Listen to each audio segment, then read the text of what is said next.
Okay, what is up, my digi-peeps? It's Wednesday and you know what that means? Another episode of Hawkeye, and let me tell you, this one had me on the edge of my seat. This show is just going from strength to strength, and this honestly is one of my most favourite series from the Phase 4 Disney Plus shows yet. So I have just finished watching the latest episode. You have just finished watching the latest episode, otherwise why would you be here? It's time to break down the episode entitled Partners, Am I Right? Now again, we open right where we left off from last week, with Clint being held up at sword point from Jack, and I really do love that. I never could stand TV episodes that end on a cliffhanger and the next week you start out on some completely different story correlating with the cliffhanger, or you start the new episode 3 days later and the characters discuss what happened in the past for them to get to that point. Those ones really annoy me the most. Not this series so far. Hawkeye ends and we go straight back into the action where we ended the week earlier. Kate rushes in and tells her mum that she's working with Clint on a case, and again, we get some lighthearted Kate and Clint banter, which for me just makes this show the absolute best. Then a rather real moment where Kate's mum escorts Clint out and tells him that she doesn't want to see her daughter in danger like most of his other partners, like Natasha for example. That line really hit home for Clint, as you could see, and I really love that about this show. The dangers of a post-Avengers world are still out there, and it's just as scary for the people left behind. So Clint tells her that he understands and makes a call to home. Again, another grounded moment where we see Clint's wife Laura getting updates before asking Clint if he's okay. She even tells him to put his feet up and relax. Another reminder of the much older Avenger that we're dealing with in this show. He can't jump around and shoot arrows and fight these types of people without feeling it the next day. In his attempts to relax, Kate comes to visit along with the ever-faithful Lucky the pizza dog, and this was just the most heartwarming scene I think I've seen in all of 2021. Kate still being that source of light and hope as she gets out old Christmas movies and bad Christmas sweaters. And I love that they even managed to put in some sort of training for Kate, as Clint shows her how to shoot a coin or a small disc to knock a man out unconscious 20 feet away. This was the absolute best. It then all gets cut off by a simple question. What was the best shot you have ever taken?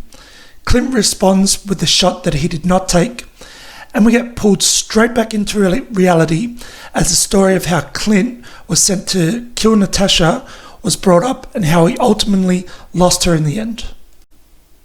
This all then leads to Kate finding out that Clint was Ronin, and the look on her face was just heart-wrenching. When Clint utters lines like, "It's my job to hurt people," or "When you do what I do for a living, it's a game of managing loss," you could just see the hurt on Clint and Kate's face. I swear, the emotional roller coaster ride of this episode was huge, and we're not even halfway done yet.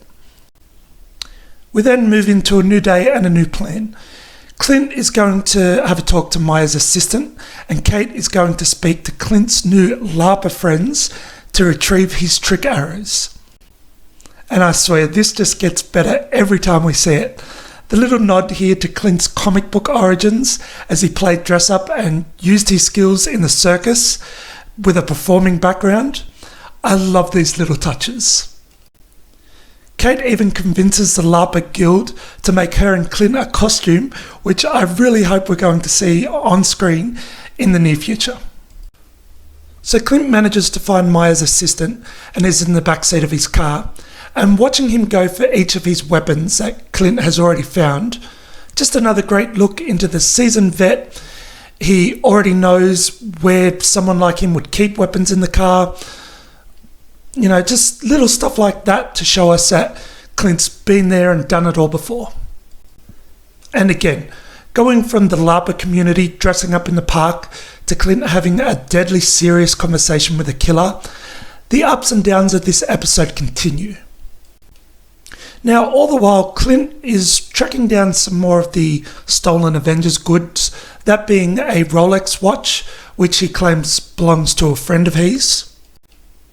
We find said watch at an apartment building, which Kate sneakily gets past Clint to break into. And with Clint playing lookout, we find out that this is none other than Maya's apartment.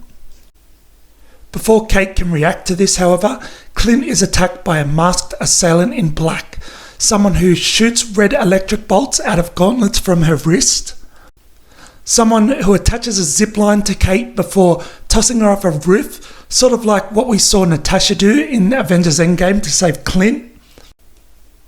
I mean, it's clear that we have Yelena finally making her debut in this series, and again, this is where we have the up of Clint allowing to infiltrate Maya's apartment, something small that he figures she can handle, to a fight with a Black Widow assassin. This is a straw that breaks the camel's back as Clint tells Kate that they are done. Things just got very real very quickly, and he's doing this alone. To see him push Kate away like this is probably one of the lowest points in the series so far, and one that was just horrible to end on, but that's exactly what they did.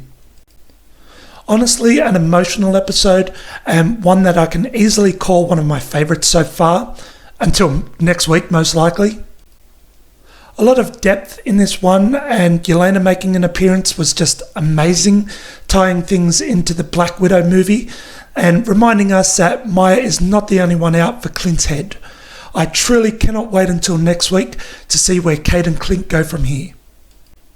I would love to hear what all of you thought of the new episode in the comments down below. Leave a like if you enjoyed my breakdown, subscribe if you want more, and I'll catch you all in the next one.